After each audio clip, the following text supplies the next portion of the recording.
पाप और पुण्य से ही ये सब चलता है। को ना काहू को सुख दुख कर दाता, निज कृत कर्म भोग सब भ्राता। तो ऐसे हिसाब किताब यमराज जी करते हैं। तो कुत्ता बिल्ली की योनियां किसको मिलती हैं?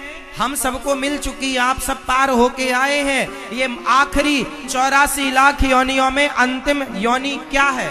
गाय। गाय की योनि के बाद मनुष्य की योनि मिलती है। ये मनुष्य का शरीर आखिरी सीढ़ी है। इस सीढ़ी से यदि फिसले तो फिर 84 लाख सीढ़ियां नीचे जाओगे। इसलिए मनुष्य का शरीर बड़े भाग्य से मिला। इसलिए कहा बड़े भाग्य मानुष तन पावा। शरीर बड़े भाग्य से मिला है। इसलिए शरीर को पाकर यदि उस परमात्मा को ना पाया तो शरीर पाना व्यर्थ हो गया। इसलिए शरीर को पाया तो उसको और पा लेना जिसको पाने के लिए प्राप्त किया। यदि उसे ना पाया, ईश्वर को ना पाया, तो यह शरीर का पाना व्यर्थ ही रहा।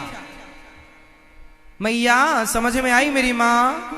किस किस को समझ में आ गई? चलो भैया आ गई समझ में। अच्छा, भरत जी ने राजा रहुगण को उपदेश किया। भगवत धाम को रहुगण ज्ञान से चले गए। दोनों भगवत प्राप्ति को प्राप्त हुए, भगवान के नित्य धाम को चले गए। सुखदेव भगवान ने परीक्षित जी को 28 प्रकार के नरकों का वर्णन किया। नरक कितने प्रकार के होते हैं? 28। रौरव महारौरव तामिश्र।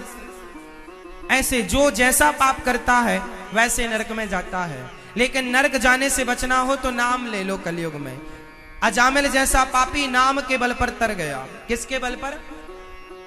अजामिल ने मरते समय क्या बोला? अजामिल ने मरते समय क्या बोला था? जरा बोल के बताओ आपसे भैया, क्या बोला? नारायण। मरते समय क्या बोला? अजामिल ने मरते समय नारायण बोला। पुत्र को बुलाया, दूरे क्रीडन का सक्तम। अजामिल ने कहा दूरे क्रीडन का सक्तम पुत्रम नारायणावयम। हे पुत्र नारायण, बेटा ना। बेटे को बुलाया, बेटे ने नहीं सुना। परम पिता परमात्मा नारायण ने सुन लिया। बेटा भगवान ने कहा जाओ कोई भक्त बुला रहा। अजामिल ने केवल मरते समय नाम लिया, सदगति हुई। इसलिए आप लोग नाम ना छोड़ें। कलयुग केवल नाम धारा।